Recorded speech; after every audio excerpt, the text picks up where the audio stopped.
উচ্চ মাধ্যমিক 2025 পরীক্ষার জন্য আরও একটি প্রশ্ন মডেল দেখব। নমুনা প্রশ্ন এডুকেশন থাকতে প্রশ্নপত্র শিক্ষা বিজ্ঞান, যেখানে বলা রয়েছে আমাদের 1 × 24, যেখানে সঠিক উত্তরটি বেছে নিয়ে লেখো। দেখবো একবার প্রশ্নপত্রটি কেমন রয়েছে। মানসিক ক্ষমতা সংক্রান্ত দ্বি-উপাদান তত্ত্বের প্রবক্তা কে? উত্তর হবে স্পিয়ারম্যান। পরের প্রশ্ন, জ্ঞানে এর শিখনের শেষ স্তরটি হলো? উত্তর হবে সমস্যা সমাধানের শিখন। পরিসংখ্যান চিহ্নটি দ্বারা ড্যাশ বোঝানো হয়? উত্তর হবে যোগফলকে। প্রোগ্রাম অফ অ্যাকশন গঠিত হয়? Programme of action 1992। দেখো, অক্টেভ ব্যান্ড নামক যন্ত্রের সাহায্যে যেটা পরিমাপ করা হয়, পৃষ্ঠার নম্বর পরের পৃষ্ঠাটাতে একটু চলে যাচ্ছি। এখানে অবশ্যই বলা রয়েছে, দেখো আমাদের এখানে বধিরত্ব। পরের প্রশ্ন, 6, 8, 14, 6, 10, 7, 6, 8 এই যে স্কোরগুলি, এর ভূমিষ্ঠক কোনটি? উত্তর হবে 6। প্রচেষ্টা ও ভুলের শিখন তত্ত্বের প্রবক্তা? উত্তর হবে থর্নডাইক। যে উপাদান প্রয়োজন? উত্তর হবে সমস্ত প্রকার কাজ। এখানে যেগুলো বলেছে, নবোদয় বিদ্যালয় গঠনের কথা কোন কমিশনে বলা হয়েছে? জাতীয় শিক্ষানীতি 1986।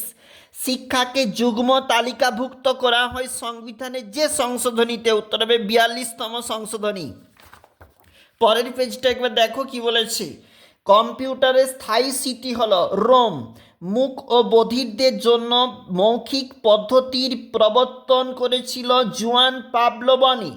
রাশি বিজ্ঞানের একটি পরিসংখ্যা 11 হলে ট্যালি চিহ্ন হবে? উত্তরটা হচ্ছে অপশন নম্বর সি। 2000 সালে ঢাকারে অনুষ্ঠিত আন্তর্জাতিক সম্মেলনের বিষয় ছিল সকলের জন্য শিক্ষা। স্কিনার প্রবর্তিত সক্রিয় অনুবর্তনটি হল আর টাইপ অনুবর্তন। ভারতীয় সংবিধানের ড্যাশ ধারায় 45 নম্বর ধারায়, যেখানে 14 বৎসর পর্যন্ত সকল শিশুর বাধ্যতামূলক শিক্ষার কথা বলা হয়েছে।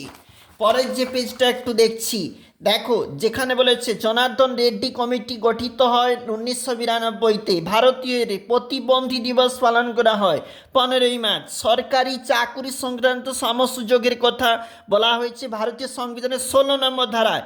এই স্কোরগুলির গড় মান বলেছে 9। থার্স্টনের বহুপাদান তত্ত্ব এম বলতে বোঝায় স্মৃতি। দি নেচার অফ ইন্টেলিজেন্স বইটির গ্রন্থটির রচয়িতা? উত্তর হবে থার্স্টন। পরের প্রশ্ন, দৃষ্টিহীন শিশুদের শিখন পদ্ধতিটি ব্রেইল মেন্টাল ম্যাপ ব্যবহার করা হয় দৃষ্টিহীনদের শিক্ষার জন্য। নিচে রয়েছে এসিকিউ টাইপ প্রশ্নপত্র, অবশ্যই দেখবে পরীক্ষার জন্য।